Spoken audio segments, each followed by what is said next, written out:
ye mu maraso ya Yesu umwana w'intama iyo mbaraga ihana kuri ibyaha twakoze bikababarirwa hari imbaraga ikomeye mu maraso ya Yesu umwana w'intama iyo mbaraga ihana kuri ibyaha twakoze bikababarirwa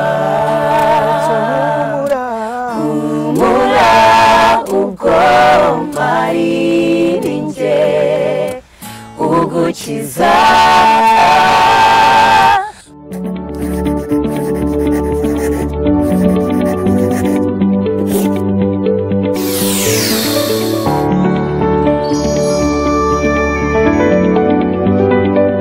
Hello bantu wanjye reka twize ko mumeze neza muri rusatandukanye abari mu Rwanda byumwe ko mbazanire iguriro ni handi dushobora kuba twagurira kuri Alibaba, Amazon, AliExpress n'andi hatandukanye cyane cyane kuri bya bikoresho nk'amatelefone, amamashine, imyenda yo kwambara, inkweto n'ibindi ukeka ko wagurira hanze y'u Rwanda nko muri leta zunze ubumwe za Amerika, mu Bushinwa, muri Dubai n'andi hatandukanye. Ari ukuntu kera n'uyu munsi harimo abantu kibikoresha ugasanga ugiye gutega umuntu uzava muri leta zunze ubumwe za Amerika ntuzi ngo azaza ryari azagiye mu Rwanda ryari. Uyu munsi rero biroroshye ushaka kujya kuri iguriro mu minsi 7 na 14 icyo wifuza cyose kiba kikugezeho aka kanya. Rero downloading app yabo muri telefone yawe yitwa iguriro shopping cyangwa ujye kuri website yabo ni e2guriro.com. ushaka no kubahamagara kuri telefone nibyo byoroshye, iri no kuri WhatsApp mukajya muchatinga muvugana buri kimwe cyose bakubwira aho kigeze. Ni kuri 0781 81 61 80 ubundi icyo wifuza cyose ako kanya kiba kikugezeho. Dore ndumuhamya kubihamya kabisa. Peace. Nikaze mu kiganiro inkuru yanjye, nikaze muri Sande Park Jardin iri Nyarutarama. Tubahe ikaze rwose muri kano kanya rero nkuko muri kwibona it's special. Ni special ko uyu munsi ndi kumwe na korali yitwa The Way of Hope. Niyo team turi kumwe muri kano kanya muri Sande Park mu kiganiro inkuru yanjye, n'abasore babiri ndetse n'abakobwa babiri cyangwa n'abakobwa babiri n'abasore babiri. Gusa nyine korali nini cyane. Uyu munsi tugiye kuganira nabo muri kino kiganiro cyacu. Sasa mbere ko tunibwira naho gato cyane kugira ngo abantu banze bumve icyo muri ariko ko mbona mutishimye mumeze neza. Reka tuanze dukwita akaririmbo dore mu cyo mu ndirimbo zo mu gitabo nibyo byiza kurushaho. Twagiye sasa.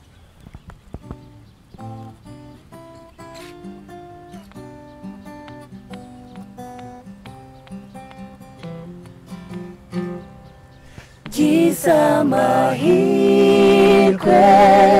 nduwa Yesu mufite umunezero mwinshi ndazwa agakiza ndacunguwe byawe n'umwuka ndatunganye udasiba nibyo ndirimba nibyo mvuga shima umukiza udasiba nibyo ndirimba nibyo mvuga shima umukiza udasiba nibyo ndirimba nibyo mvuga shima umukiza udasiba. Ni amajwi y'abamarayika neza cyane turi kumwe nayo. Ese ino korali yashinzwe ryari?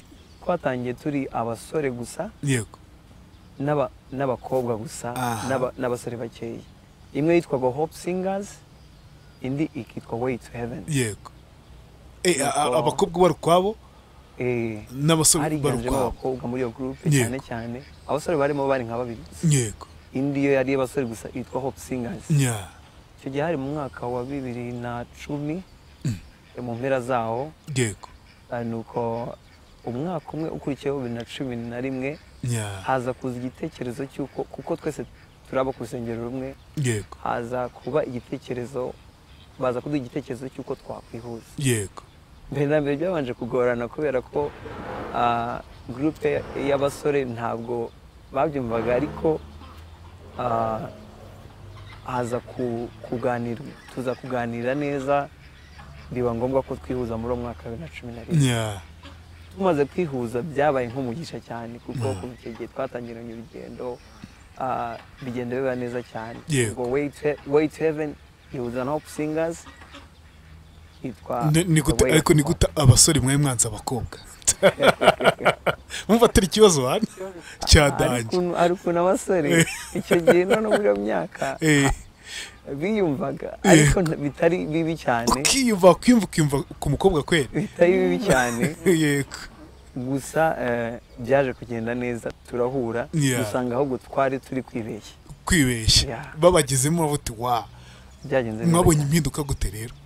Ikintu cya mbere habayemo impinduka nuko burya iyo uko mwamungana kose iyo muri bakeya hakagira ababiyungaho n'izindi mbaraga mwungutse iyo muri gukora umurimo umwe wa data. Icyo ni cyambere. Ikindi mu buryo bw'imiririmbire hari style baririmbaga, hari natwe style twaririmbaga. Yego. Twararihuje dukora ikintu kiri unique niko nabyiza. Yego. Biba byiza cyane kurushaho. Okay. Reka uhita unatubwira n'amazina, sibyo? Cyangwa buri wese agenda yivuga. Amazina yanjye nitwa Umuhuza Aime. Yego. Okay. Nitwa Nshuti Intime. Nshuti. Nitwa Edisa Dushimimana Bonnet. Adna. Okay, twagiye sasa rero. Mwese tumaze kumenyana ubu ngubu ndi kumwe n'abastari b'abaririmbyi. Burya niba ari ikintu cya mbere gikomera no kuririmba. Ni ikintu gishobora kugeza kure, kikakwambutsa imipaka, kikakwambutsa isi, kikanagufungura n'umutima byanze bikunze bitewe n'uburyo uririmbamo. Tujye kwindi ndirimbo. Uyu munsi twibande ku ndirimbo, wenda utaha nituganira bizaba ibindi. Twibande ku ndirimbo nanone.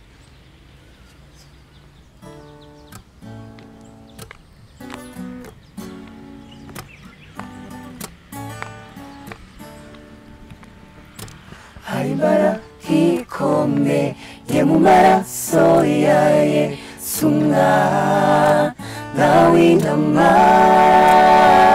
Iyo mbaraga ihana kuri bya twakoze bikababarirwa. Hari imbaraga ikomeye mu maraso ya Yesu mwana w'intama.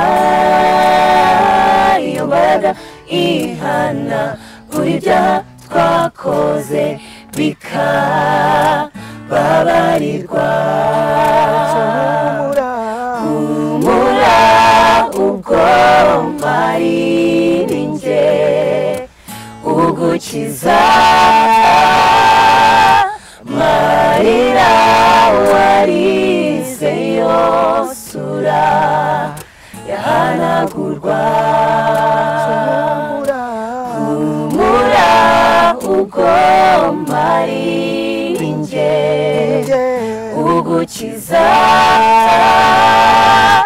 marira warize yosura yahanagurwa.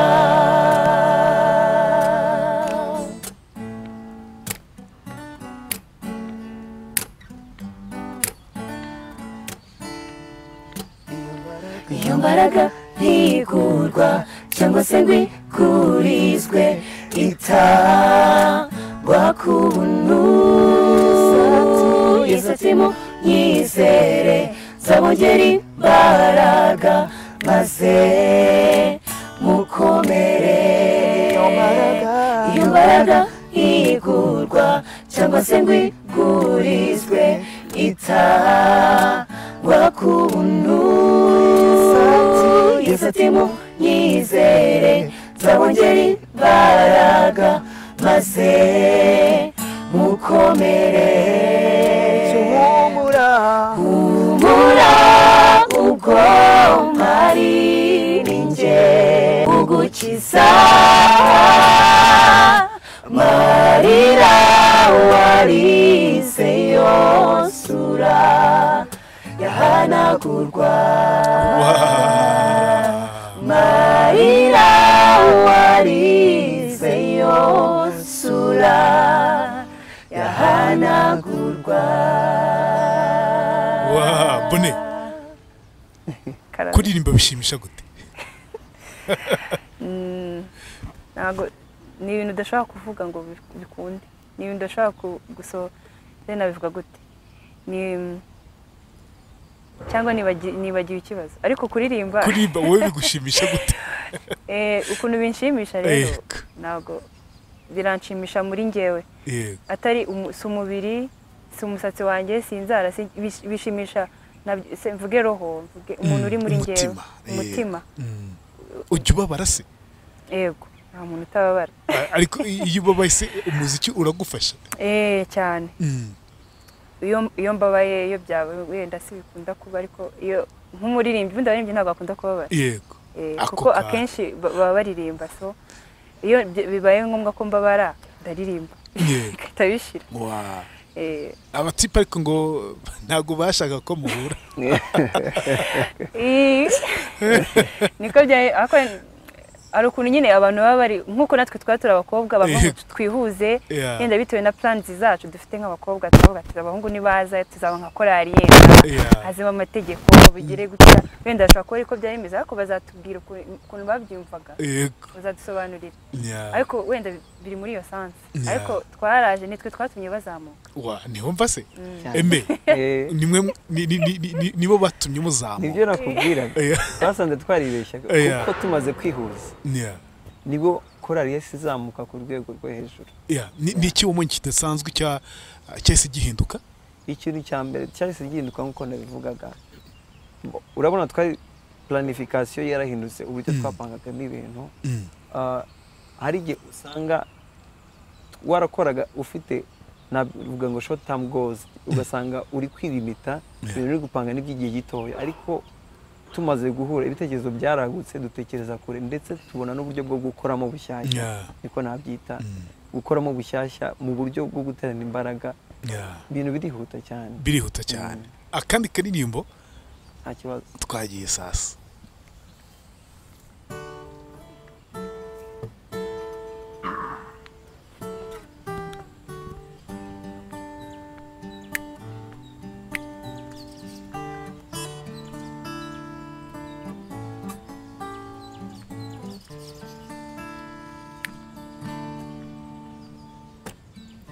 Yesu kwiya mashimye ubugingo bwacu iteka uri mu maboko yawe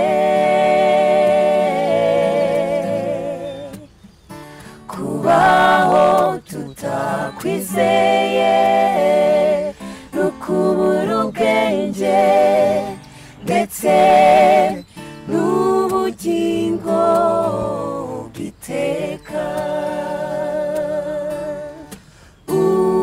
Uwiteka nyereka inzira nyayo kandi unoze kuyinyuramo ujye uduha mwuka wawe iteka maze adutoze kukubaha buri munsi Ana iryo jwi uririmba ryitwa gute yitwa soprano urakaze nawe bigufasha iki kuririmba kuririmba ni umuti mwiza ni umuti uvura kuko iyo ubabaye nk'uko mugenzi wanjye yabivuze uraririmba ukumva nyine uraruhutse ntabwo ushobora kugira stress ushobora kuririmba ukumva zirashize kuririmba ni ibintu byiza cyane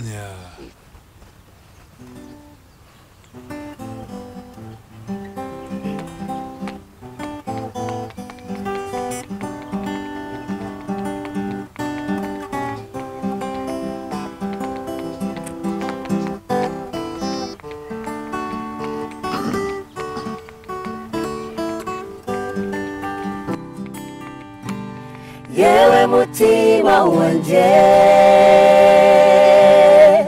himbaza Uwiteka umushireho